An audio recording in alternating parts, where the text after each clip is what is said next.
a partir de su incorporeidad, a partir del puro sonido.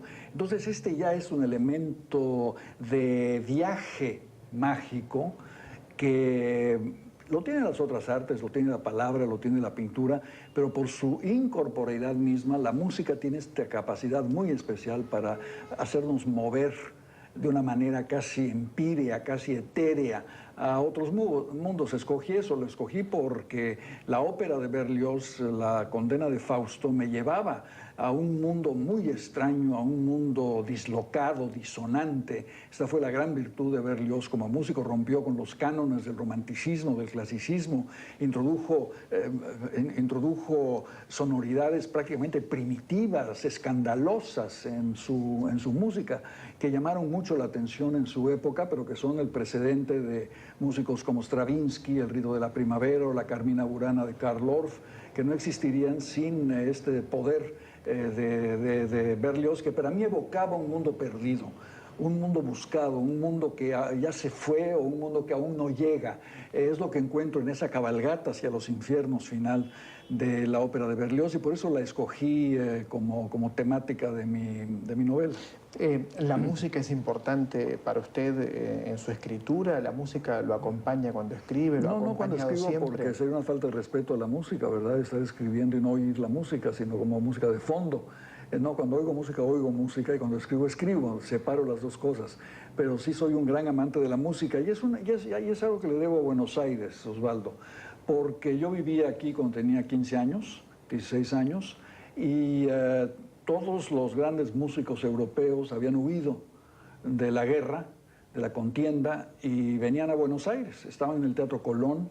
Aquí estaba Erich Kleiber, luego su hijo Carlos Kleiber. Aquí venían los grandes cantantes de ópera del momento, de manera que aquí me hice aficionado a la música, aquí me hice aficionado a la ópera yendo al Colón. Es un homenaje también al Teatro Colón y a Buenos Aires, esta novela, de una manera indirecta. Bueno, en un artículo publicado en estos días en un diario argentino y también en un diario español no hace mucho, usted dice que la literatura argentina es la mejor del continente, una aseveración bastante fuerte, bienvenida para nosotros, pero cierto, ¿usted lo cree así?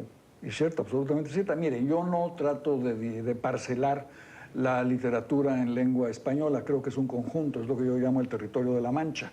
Todos formamos parte de ella, ¿no? Españoles, y desde México hasta Chile y Argentina, somos parte de la misma lengua, del mismo cuerpo literario, pero si se trata de distinguir una literatura nacional, yo distinguiría la de Argentina como la mejor del orbe latinoamericano. Y por un motivo que lo he recapacitado, digo, ¿por qué los argentinos son tan buenos escritores? Digo, bueno, en primer lugar porque no tienen nada entre el océano y la pampa, ¿verdad? Hay el viejo chiste, los mexicanos descendemos de los aztecas, los argentinos descienden de los barcos. Tienen que inventarse una tradición, ¿no?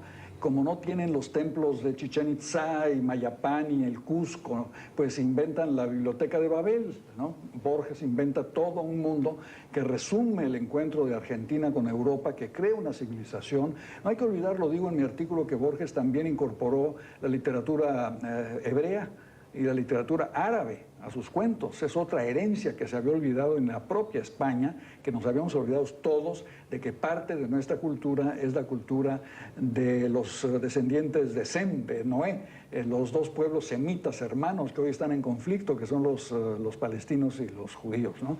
Entonces la Argentina tiene esa capacidad extraordinaria de su literatura para reunirlo todo, para darle forma a todo lo que no estaba allí, mediante un esfuerzo de la imaginación. ¿Y la literatura mexicana integra el pasado precolombino? ¿Lo integra, que es muy rico en México? Hasta cierto punto, sí, porque pues nadie escribe en náhuatl, ¿verdad? Nadie escribe en azteca, pero hay resonancias del mundo indígena. Es un mundo mestizo, el mundo mexicano, más que un mundo indígena o europeo plenamente, ¿no? Entonces uno ve una gran novela como Pedro Páramo, que es quizá la mejor novela que se ha escrito en México, de Juan Rulfo, pues es una novela muy mestiza. Es una novela del campo mexicano, de los pequeños pueblos de México, que son pueblos mestizos, mezcla de español y de indígena. Este es el tono de la literatura mexicana, que es además una literatura pues, que tiene grandes civilizaciones a las espaldas, civilizaciones indígenas, civilizaciones indígenas, que son varias, ¿no? Toltecas, mayas, aztecas, y luego tiene una cultura colonial extraordinaria, un barroco maravilloso. Es muy difícil competir con el pasado en México siendo escritor, es muy fácil en Argentina. Aquí se puede inventar un pasado, inventar un futuro y un presente con más facilidad que en México, donde la lapa de la historia es como una lápida que pesa sobre nosotros todo el tiempo. Bueno, en algunos de sus textos la historia está muy presente. Sí. Me acuerdo de Laura. ¿Cuál era el título completo? Laura Díaz, Los años con Laura Díaz, exactamente, sí, La muerte de Artemio Cruz. Son novelas que tratan mucho de la historia de México, de periodos históricos de México, sí. Pensaba cuando charlo con usted, siempre un escritor es también su propia tradición. Esta novela, Instinto de Inés, ¿en qué parte de su propia tradición se inscribe? En la tradición fantástica. Yo tengo todo un bloque de novelas fantásticas, Aura, Una familia distante, lejana. Tengo varios cumpleaños que obedecen a mi gran amor por la literatura fantástica. Y es que he tenido un gran modelo ahí, que es Balzac. Balzac, que fue el autor de la Comedia Humana, el notario de la sociedad francesa, en cierto modo. Al mismo tiempo escribe novelas de corte fantástico extraordinarias, La piel de Zapa, Serafita, Sarracina, Melmoth, tiene una serie de historias extraordinarias en las que la ladera realista de Balzac es compensada por la ladera fantástica, digamos. Para mí siempre fue un gran ejemplo de que se podían mover los dos mundos, que se podía transitar entre los dos mundos en la literatura. Porque después de todo la literatura es su propia realidad, crea una realidad que no estaba allí antes. Digo, Don Quijote o Hamlet no existían antes de que ser escritos, no son un reflejo de la realidad, son algo que se añade a la realidad por la vía de la imaginación, que es lo que hacemos los escritores, o tratamos de hacer. Carlos, lo cambio de tema un minuto. Sí. Ha habido un debate en todas partes del mundo, los intelectuales han opinado sobre lo ocurrido en los Estados Unidos, sí, en las Torres Gemelas, país que usted conoce muy bien porque ha vivido en los Estados Unidos, se ha formado, parte sí de su vida transcurrió en Estados Unidos. ¿Cuál es su reflexión sobre lo que está pasando en el mundo? Son varias reflexiones, pero el horror total ante el atentado del 11 de septiembre es un crimen salvaje, ¿no? La muerte de 6.000 inocentes, esa destrucción, ese es un crimen espantoso. ¿Qué debut del siglo XXI, Si el siglo XX fue el siglo de la violencia, el siglo XXI se perfila como de una violencia peor aún. Demuestra fallas terribles de la inteligencia norteamericana, ¿no? Estos hombres han estado entrenándose en escuelas de aviación americanas durante 2 años y nadie se dio cuenta, ¿no? En tanto que a mí y a García Márquez y a Michel Foucault y otros no nos dejaban entrar porque éramos peligrosos, ¿verdad? Íbamos a volar algo. No, los terroristas estaban en otra parte y con otros disfraces. Demuestra una falla de la política norteamericana hacia afuera, hacia el mundo, porque ellos han protegido y creado a los Bin Laden y a los Hussein y luego se les voltean en contra, ¿no? Entonces, yo entiendo que haya una respuesta de represalia contra una nación indestructible, porque no hay nada que destruir, que se llama Afganistán. Que ha derrotado a los zares, a la reina Victoria, a los rusos, a la Unión Soviética y ahora a los Estados Unidos. De manera que yo creo que es una oportunidad para pensar seriamente cuál va a ser la agenda del siglo XXI y darnos cuenta que mientras no hagamos un esfuerzo serio, en profundidad, para crear un orden mundial de solidaridad, una globalidad compartida, una globalidad solidaria, en la que realmente atendamos, aunque sea mínimamente, Osvaldo, porque ni mínimamente se hace, las necesidades de 3.000 millones de seres humanos que se ven reflejados en las pantallas de la belleza, de la riqueza, del entretenimiento, mientras ellos viven en la miseria, en la ignorancia, en el hambre. Mientras no se haga un esfuerzo en ese sentido, y esta es la oportunidad para hacerlo, va a seguir la rueda del terrorismo, del ataque, del contraataque, de las represalias, que puede acabar con el mundo simplemente. Es un gran momento para enfrentar estos deberes de solidaridad como seres humanos que tenemos todos. Usted comió o cenó con Clinton alguna vez y con García Márquez, ¿no? Sí. Fue una cena muy comentada mundialmente esa. ¿Cuál fue su impresión? Ah, excelente, es un hombre inteligentísimo, de una vasta cultura. Nadie solo sabe, poca gente, que Clinton tenga una cultura tan importante, tan buen lector, ¿no? Porque, bueno, empezó a citarnos de Faulkner, todo un pasaje del Sonido y la Furia. Después de la cena, García Márquez y yo dijimos, no es posible que se sepa tan bien el monólogo de Benji en una novela tan barroca y complicada como es The Sound of the Fury. Fuimos a la biblioteca y vimos y dijo, se lo sabe de memoria. Y es que él nos dijo, yo crecí en un ambiente muy difícil de racismo en el sur, con una familia disfuncional, mis padres en situaciones conflictivas, yo mismo en situación conflictiva, rodeado del sur, de la intolerancia racista del sur, del fundamentalismo religioso, y entonces me iba yo en bicicleta a la casa de Faulkner en Oxford, Mississippi, y decía, el sur es algo más que racismo, Ku Klux Klan, el sur produce un genio como Faulkner. Y tiene esa devoción por Faulkner. Clinton además un conocimiento extraordinario del Quijote, otra cosa que nos sorprendió mucho, de Marco Aurelio, que es un filósofo que él ha leído muy bien. Es un hombre muy culto que no lo puede demostrar porque si un presidente americano demuestra que es demasiado culto, nadie vota por él. Es lo que se llama un cabeza de huevo, un egghead. Entonces, del Quijote traducido al inglés. Traducido al inglés, sí, sí, traducido al inglés. Pero lo conocía muy bien, conocía detalles, aventuras, escenas del Quijote. Nos dimos cuenta de que era un hombre de una inteligencia excepcional, verdaderamente.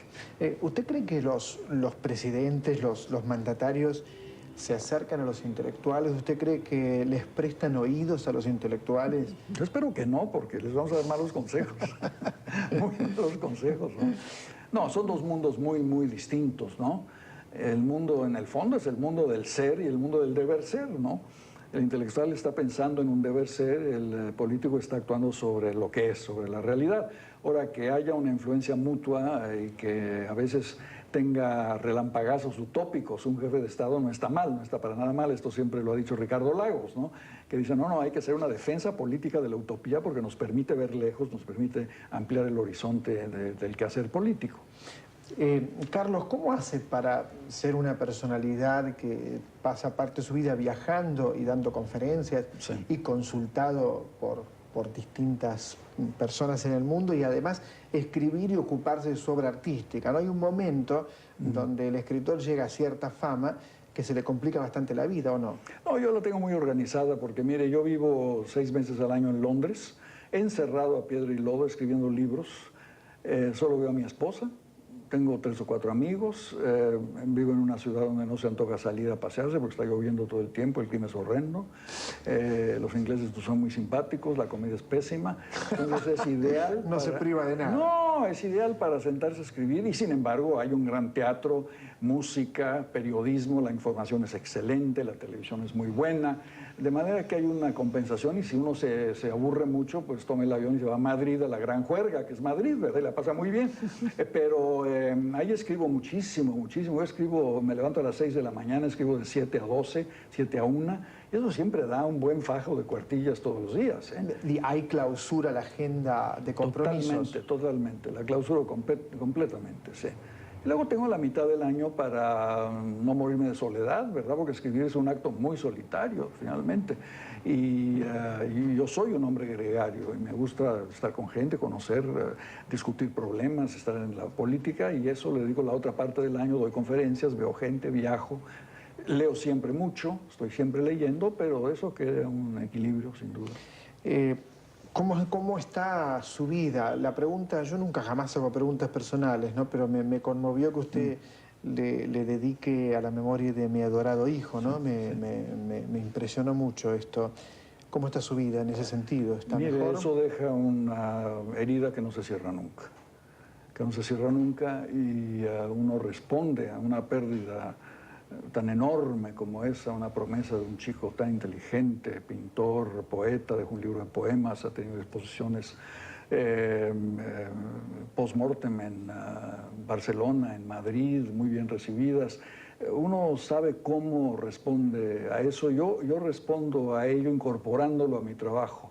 Lo tengo muy presente conmigo, a mi hijo, cuando escribo.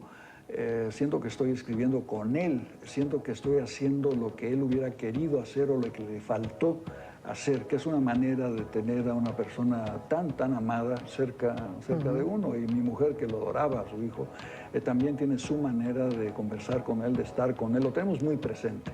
No somos de las gentes que borramos a los muertos, sino que al contrario los queremos tener muy vivos, muy presentes con nosotros. Carlos Fuentes, gracias. Muchas gracias. Una vez más.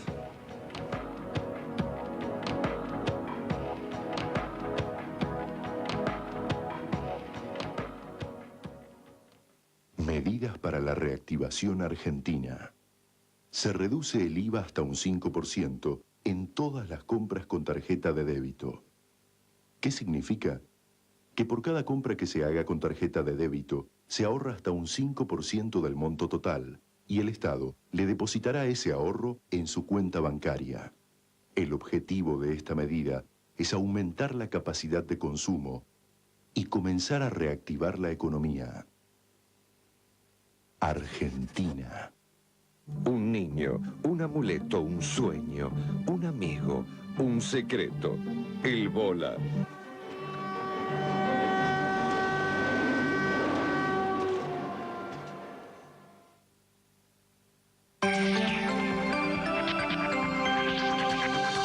A viernes a las 19, Noticiero 7, para que usted sepa al instante todo lo que pasa en el país y en el mundo. Con Lana Montalbán, Franco Salomone y un equipo de profesionales en la primera línea de la información. Noticiero 7, de lunes a viernes a las 19, por Canal 7 Argentina. Mi amor, ahora me confieso yo. ¿Me dejas confesarme, por favor? ¿Ahora me confieso yo?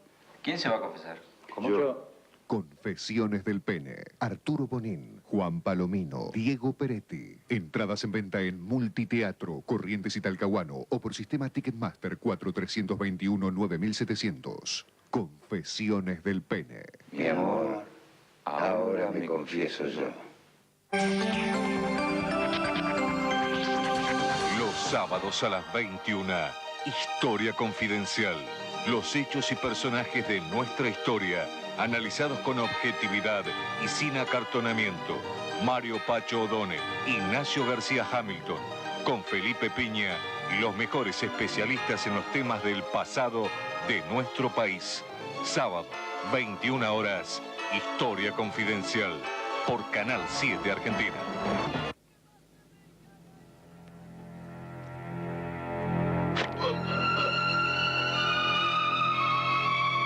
Puertas abiertas. Un triple brutal asesinato en la Italia fascista y un intenso debate legal. Gian Maria Volonté y Ennio Fantastichini en un film de Gianni Amelio. Puertas abiertas. Un estreno de El Otro Cine, presentado por Boy Olmi. Sábado, 22 horas, por Canal 7 Argentina.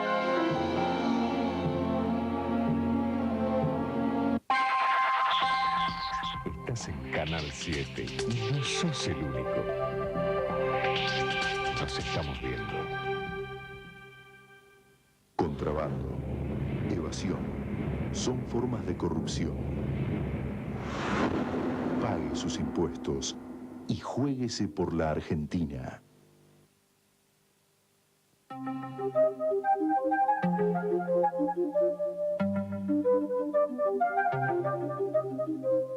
Bien, de charlar con Carlos Fuentes, nos vamos a una película uruguaya, una muy buena película, y por eso es una gran alegría poder recomendar cine uruguayo, dado que hay muy poco cineastas, o hay muchos cineastas que no pueden filmar quizás, pero vemos casi nada de cine uruguayo.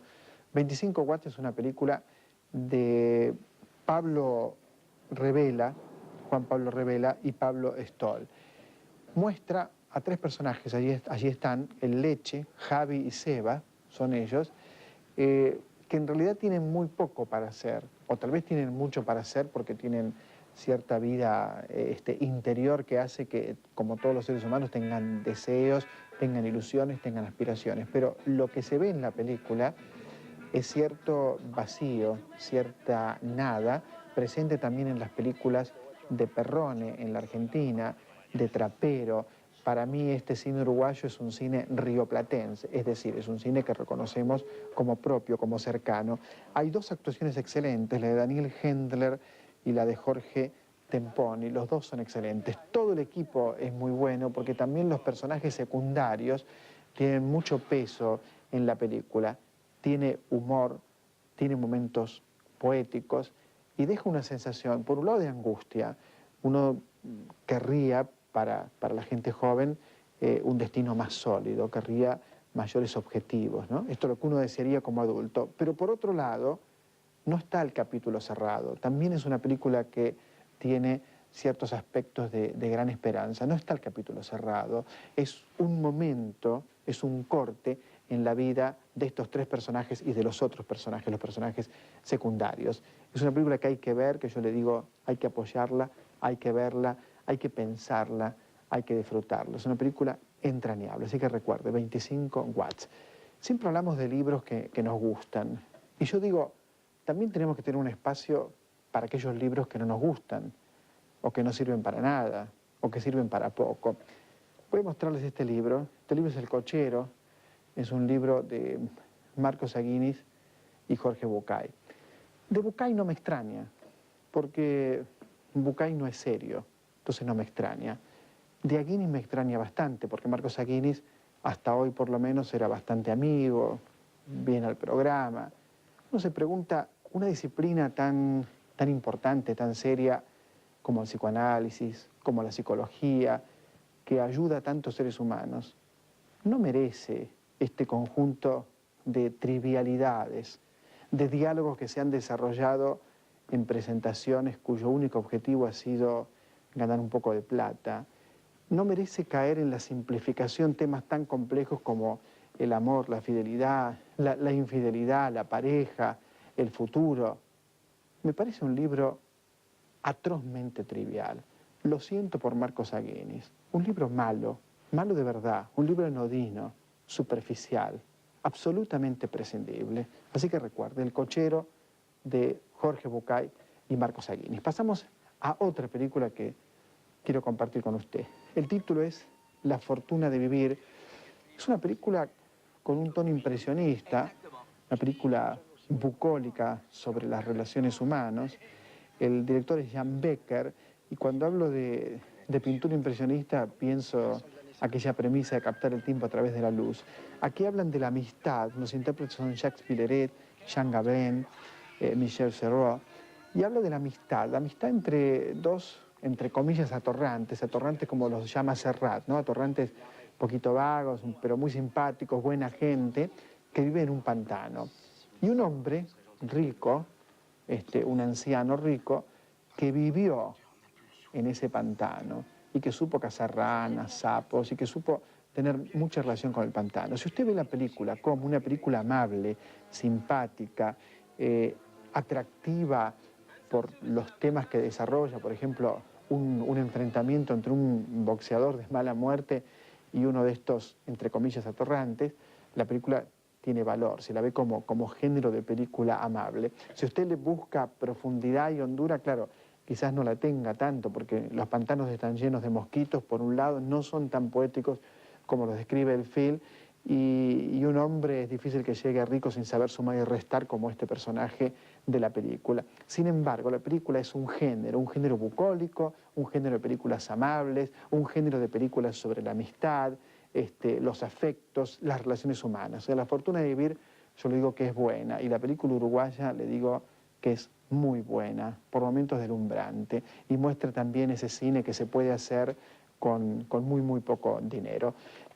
Un libro más de un amigo mexicano, lo presentamos en el Malva, Las mujeres de Adriana, de Héctor Aguilar Camín. Libro delicioso, pero realmente delicioso, divertidísimo, además, que cuenta la historia de un hombre muy, pero muy fiel a sus 5 mujeres.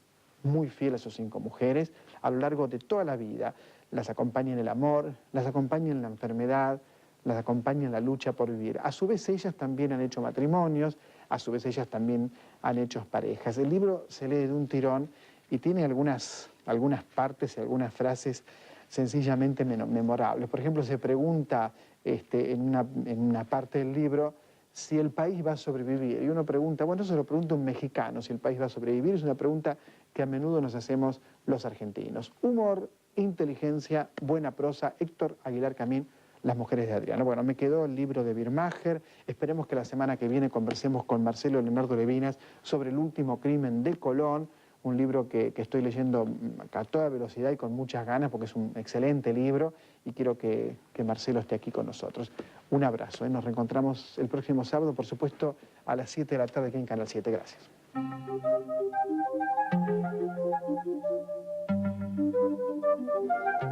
Seamos felices mientras estamos aquí, de Carlos Ulanovsky. Ahora en Sudamericana, Ulanovsky nos conmueve con este libro valioso y pleno, con sus experiencias de exilio y desexilio transmitidas a las nuevas generaciones. Editorial Alfaguara presenta A un costado de los rieles, de Héctor Tizón. Los cuentos inéditos del autor, escritos entre 1958 y 1959, invitan a recorrer las tierras del viaje, el exilio y el regreso. Un libro imperdible de un gran escritor.